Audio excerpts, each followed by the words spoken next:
அது வாக்குறுதி கொடுத்துதான் அப்படியே அவங்கதான் கம்முனுக்கிறாரு.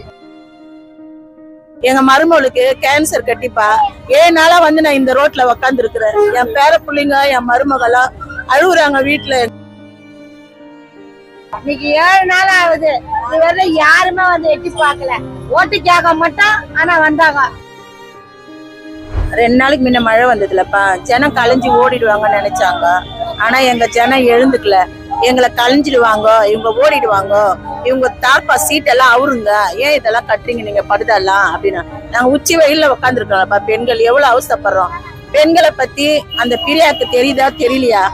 பெண்களுக்கு தான் தெரியும் எவ்வளவு பெண்கள் எவ்வளவு கஷ்டப்படுவாங்க, எதனால அவதிப்படுவாங்கன்னு அந்த பிரியாக்கு ஏன் தெரியல எங்களை பத்தி? அதுவும் ஒரு பெண் தானே. இப்ப இந்த துப்புரவு பணியாளர்கள் இந்த பணிக்கு வந்து இந்திக்காரங்களை வந்து கான்ட்ராக்ட் பேஸ்ல வந்து கூட்டு வராங்க. அந்த கான்ட்ராக்ட்ல தான் எங்களை போக சொல்றாங்க. அவங்க 1000 ரூபாய் கொடுத்து வேலைக்கு ஆளுங்க வச்சுக்கிறோம். அந்த கான்ட்ராக்ட்ல நீங்க போங்க. நாங்க 10 வருஷம் சர்வீஸ் நாங்க 10 வருஷமா செய்தோம். காத்து மழையில செய்தோம், கொரோனால செய்தோம், எல்லாத்துலயுமே செய்து முடிச்ச உடனே இப்போ வந்து நீங்க கான்ட்ராக்ட்ல போனா நாங்க எப்படி போக முடியும்?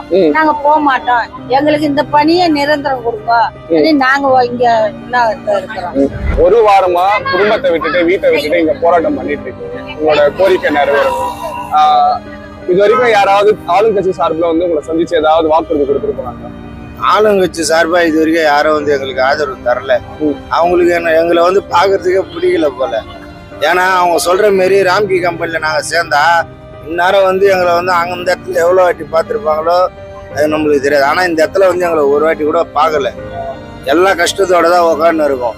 அதே மாரி வந்து உக்காந்து இருக்கிறது வந்து ஜென்ஸு கூட அதிகம் இல்லை, ஃபுல்லா லேடிஸ் தான். 90% லேடிஸு, 10% தான் ஜென்ஸு.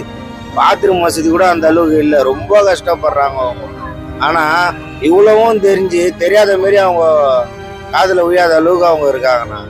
அது ரொம்ப எல்லாருக்கும் கஷ்டமா இருக்கு. ஆளுங்கட்சி சம்பந்தப்பட்ட அமைச்சர்கள் சேகர் பாபு அந்த மாதிரி யாராவது? அவர் யாருமே இன்னைக்கு 7 நாள் ஆகுது. இதுவரை யாருமே வந்து எட்டி பார்க்கல. ஓட்டு கேட்க மாட்டோம். ஆனா வந்தாங்க. ஓட்டுக்காக சொல்லி நீங்க ஓட்டு போடுங்க, நாங்க அந்த ஓட்டு வாங்கிட்டு இந்த பணியை நிரந்தரப்படுத்துறேன் வாக்குறுதி கொடுத்தாரு. அந்த வாக்குறுதி இன்னும் நிறைவேற்றல. இன்னும் அவருக்கு ஞாபகம் வரல போல. அந்த பணி நிரந்தரம். அது வாக்குறுதி கொடுத்துதான் அப்படியே அவங்கதான் கம்முனுக்கிறாரு. இன்னும் இறங்க போறாரா, இன்னும் மேல ஏற போறாரே தெரியல. அதுதான் நாங்க 26 வயசுல வந்த வேலைக்கு இன்னைக்கு 52 வயசு 50.